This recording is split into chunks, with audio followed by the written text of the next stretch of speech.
Hey there, Gemini. So we had the full moon in Capricorn last night, and I don't know how it affected you, but I know that I felt a little bit overburdened. I felt a little bit stressed. And today, the 11th of July, as the moon was coming into a conjunction with Pluto, I remember I've just been feeling quite intense all day. So I don't know how it is with you, but what I'm going to be doing with this particular 2-week forecast is take you through this 2 weeks leading up to the next new moon, which is the new moon in Leo. Now, this isn't any old time for you because just recently, literally just under a week ago on the 7th, you had Uranus coming into your own sign. And so this is absolutely quite a big deal. So what I'm going to do is pace you through a couple of charts and let's just see what big themes are coming up. So if you're new to this channel, my name's Louisa Tanner-Munson. Welcome. And, if you've come back and you've been here before, thank you so much. I really appreciate it. So let's bring my slides up. Now, before I actually do bring up any of the astrological data up, I just want to say a big thank you to everybody that supports this channel through sponsorship, through membership, and through really just encouraging me. I really, really appreciate you. You have no idea. So we're going from the full moon to the new moon. So we had the big old full moon in Capricorn, and we're coming up to the new moon on the 24th or 25th, according to where you are in the world. Now, the full moon, as you can see, it's fully illuminated. It's a very, very creative time. We're full of ideas, and all of our ideas are really lit up. If anything was to go wrong, it's more likely to happen around the time of the full moon because everybody is working with that sort of manic, high intensity mindset. And it's very, very difficult to separate yourself from all of this incoming data. Now, as we go through this 2-week period and get closer and closer to the new moon, we're naturally coming into a time where our own natural inspiration is the thing that talks. You can see that the illumination is going to be replaced with intuition. There isn't anything leading us. We have to lead ourselves. And so as it gets darker and darker, in particular from the third quarter on the 18th, I think, we're definitely coming back to ourselves and to clear the slate, ready for a whole new lunation. If we have a look at this in terms of how it looks on a diary, one of the things that really I think is quite striking is the fact that, and I haven't included all of the moon aspects because the moon just makes too many of them. But in terms of planetary aspects, aside from the full moon in Capricorn and the new moon in Leo, there's not much going on in the first week. We've got the sun in a trine to the North Node. But in week 2, literally from the third quarter, as we're really starting to come into this intuitive time, we've got a lot of sort of square activity, difficult activity, the sun square Chiron. We also will have the moon in a square to Chiron. Funnily enough, I'll show you in the charts in a second, but we've also got Venus in a square to both of the nodes. We've also got Pluto in an existing square to Chiron. We've also got Jupiter in an existing square to Saturn and Neptune. And this, I think, is really important in the next 2 weeks. Mars in an opposition to the North Node. It's really bringing to mind a lot of old situations that we need to take action on and really clear from our mind. We've also got the sun going into Leo, and then a couple of easier things like the sun in a sextile to Uranus, and then the sun and later the moon in a trine to Saturn and Neptune. But look, you can see here we've also got 2 retrogrades coming in. Saturn's going to be retrograde from the 13th of July until later on, I think, in November. And Mercury is going retrograde for a few weeks. We'll be done with it by the 11th of August. So loads to contend with and consider from your Gemini perspective, which, of course, is ruled by Mercury. So let's have a look at these charts. Now, the 2 charts that I'm using are the full moon chart, the full moon in Capricorn, and then the new moon in Leo. So these are the 2 I'm using. And you'll see here that I've kind of listed everything in order. And you'll see that the 22nd is quite a big day. The moon's changing sign, the sun's changing sign, and also Venus is making an exact square. You can't see it here, but you'll see it in this chart, an exact square to the South Node and Mars, and also an exact square to the North Node. So this seems like quite an important day. And then on the 24th, the actual day of the new moon, We've got the Sun making a trine to Saturn, also later making a trine to Neptune. The Moon's also going to be coming in and doing that as well. The Moon's also going into Leo just before we get this new moon. So it's a very sort of charged second week. Now, if I also add in a little bit more, so the elephant in the room here is Uranus right in the first house, and I will be talking more about Uranus in my Uranus and Gemini video, which I'll be releasing over the weekend. Uranus is going to be shaking up your personality quite a bit. His role in the first house is to bring out a more rebellious side to you. Now that almost sounds a bit pointless, like why would we need that for our evolution? Why would that be happening? Well, I always think it's helpful because it really teaches us resiliency, even though Uranus isn't really about resiliency. He's about shock and change and stuff like that, but he brings about quite a few externalized situations that come into our everyday life, and in our reaction to them, we're either very hot or very not. We're either on with it or we're off with it. Uranus really brings in this almost sort of inner contrarian energy. You might find that there are some things that you've normally been quite relaxed about and that suddenly become quite a big deal.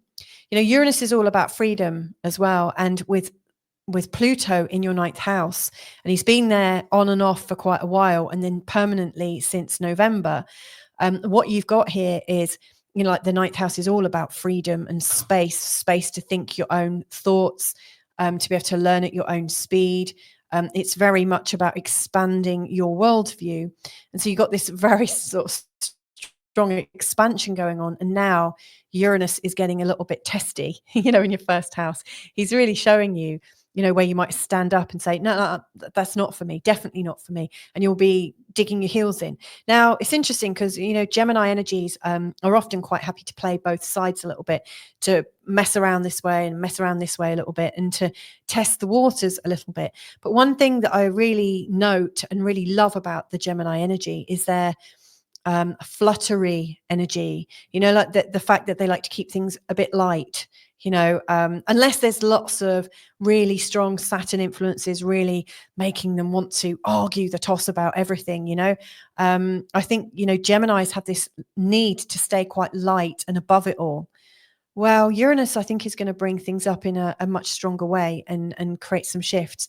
Now, it's great that you've also got Venus going through your first house, because Venus in the first house is also connected to Pluto beautifully.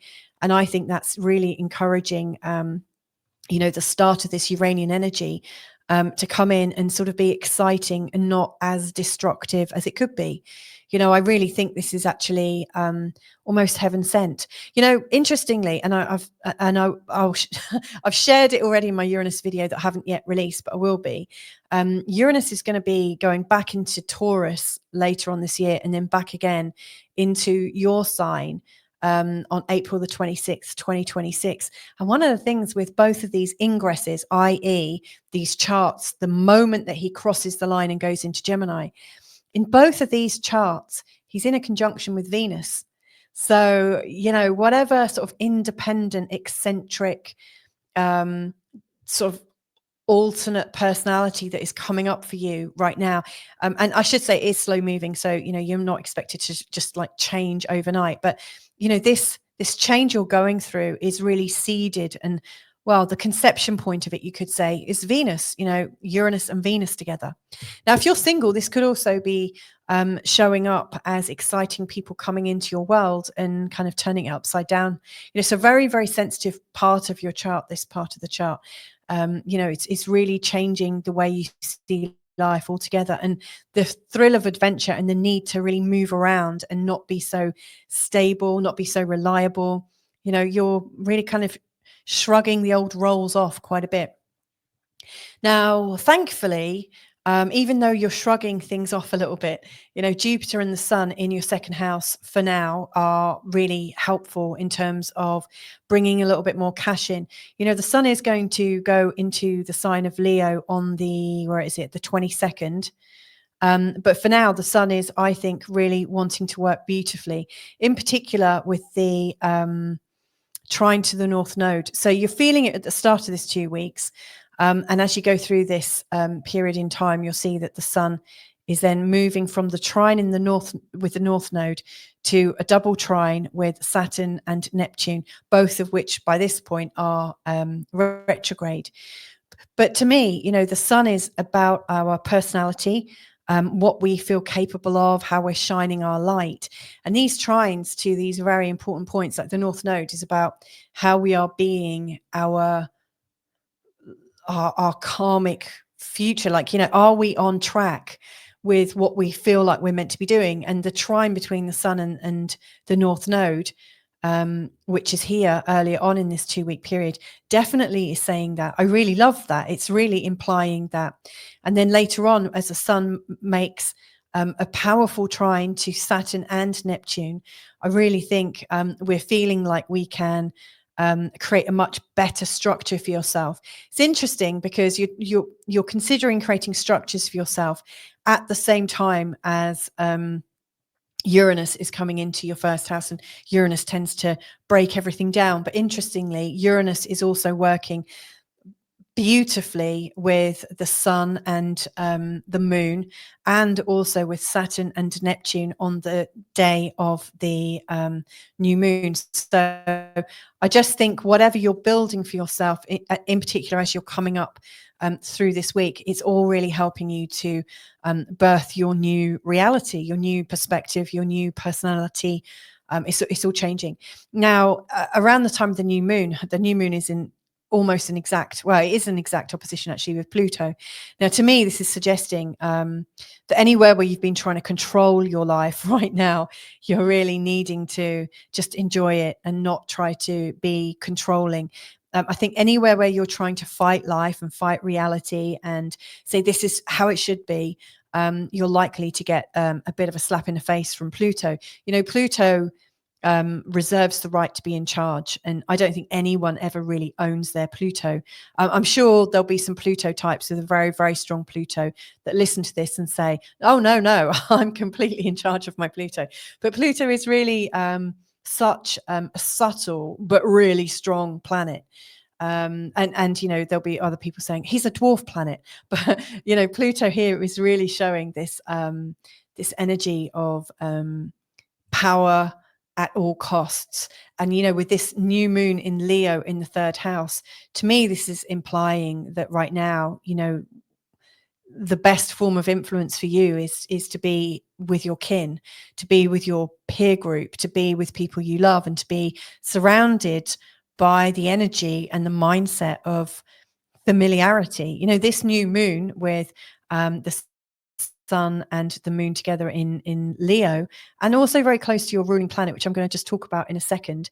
To me, this is an indication that anywhere where you're being dragged into the real world, outside of your sort of like bubble, it just feels like it was really, really controlling. I think your biggest sense of joy right now is going to come from you reconnecting to your local community and where you feel like you belong. That's where the joy is. And funnily enough, I think when you do that, the outside power kind of loses its grip quite a lot. So finally, this Mercury retrograde is going to be happening through your 3rd house, really changing the way you see all of the people around you, but most importantly, your role in terms of what's needed for you right now in your life, in your community.